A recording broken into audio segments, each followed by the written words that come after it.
students. So yesterday I told that there are so many types or so many classification of psychotherapy. These are individual psychotherapy, behavioral psychotherapy, interpersonal psychotherapy, group psychotherapy and other psychosocial therapy. So today I will discuss about the individual psychotherapy and its classification. So individual psychotherapy is also divided into so many types. These are psychoanalysis, hypnosis and hypnotherapy, abreaction, reality therapy, uncovering or insight psychotherapy, and lastly supportive psychotherapy.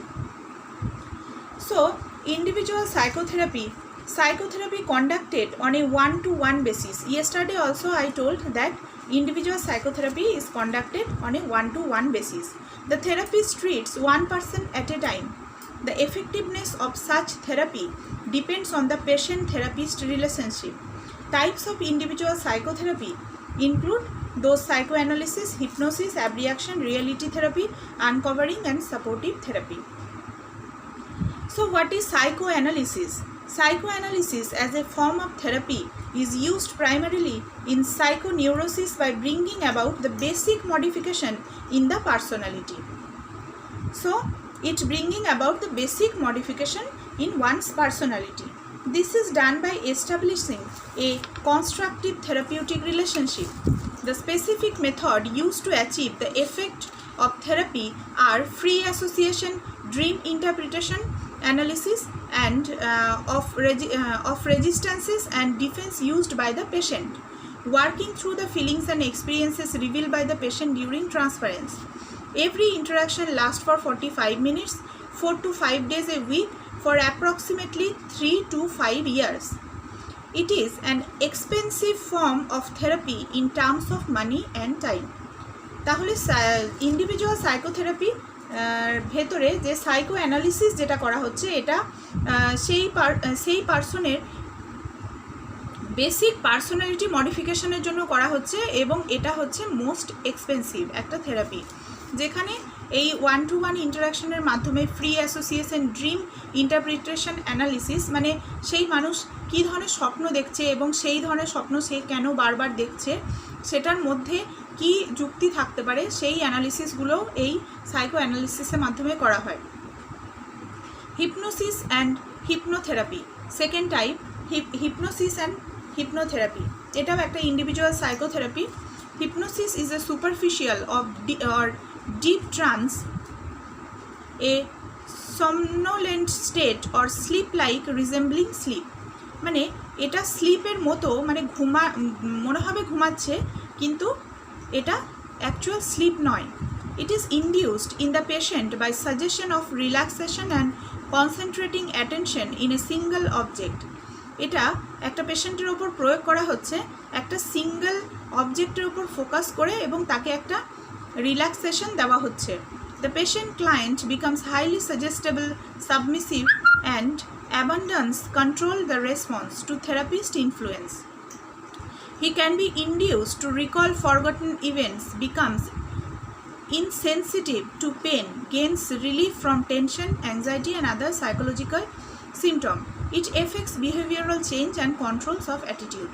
এটার মাধ্যমে তাকে হচ্ছে একটা relaxing একটা এনভায়রনমেন্টের মধ্য দিয়ে তাকে পুরনো ভুলে যাওয়া জিনিসগুলোকে তাকে মনে করানোর চেষ্টা করা হচ্ছে এই হিপনোসিস বা হিপনোথেরাপির মাধ্যমে। এটা অ্যাকচুয়াল ঘুম নয় কিন্তু ঘুমের মতোই একটা স্টেট। নেক্সট আসছি অ্যাব্রিয়াকশন, এটা third classification of individual psychotherapy. তাহলে অ্যাব্রিয়াকশন কাকে বলা হচ্ছে? It is an therapeutic technique in which the patient talks about repressed emotion by reviving and reliving painful experiences that have been buried in the unconscious, মানে past কিছু experience যেটা আমাদের unconscious মাইন্ডে ছিল সেটাকে আবার নতুন করে আমরা হচ্ছে তুলে নিয়ে আসছি এই অ্যাব্রিয়াকশনের মাধ্যমে। নেক্সট ক্লাসিফিকেশন হচ্ছে রিয়েলিটি থেরাপি, এটাও ইন্ডিভিজুয়াল সাইকোথেরাপির একটা part.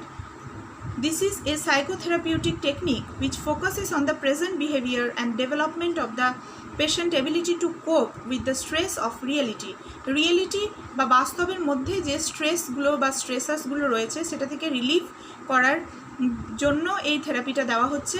And take a greater responsibility for the fulfilment of his need, এবং এটার একটা বিরাট রেসপন্সিবিলিটি রয়েছে যে তার এখন মানে রিসেন্ট টাইমে তার কি নিড রয়েছে, তার কি দরকার রয়েছে, তার ওপর এটা একটা বড় রোল ফলো করছে। To achieve this purpose, the therapist becomes involved in an active relationship with the patient, rejects his unrealistic behavior and teaches better way to meet his need in the real world. সে এই 1-to-1 ইন্টারাকশনের মাধ্যমে পেশেন্টটাকে বোঝাচ্ছে যে কোনটা unrealistic, এই realistic ওয়ার্ল্ডে কোনটা unrealistic এবং কোন ধরনের বিহেভিয়ার একটা প্রপার ওয়েতে তাকে কোন ধরনের বিহেভিয়ার করতে হবে বা কোন ডিরেকশনে যেতে হবে সেটা এই থেরাপিস্ট তাকে ডিরেক্ট করছে এই রিয়েলিটি থেরাপির মাধ্যমে। নেক্সট আসছি আনকভারিং অর ইনসাইট সাইকোথেরাপি। এটা হচ্ছে 4th classification. This technique is use to break through the patient repressed conflict and traumatic experience to the surface. It helps the patient in gaining an insight.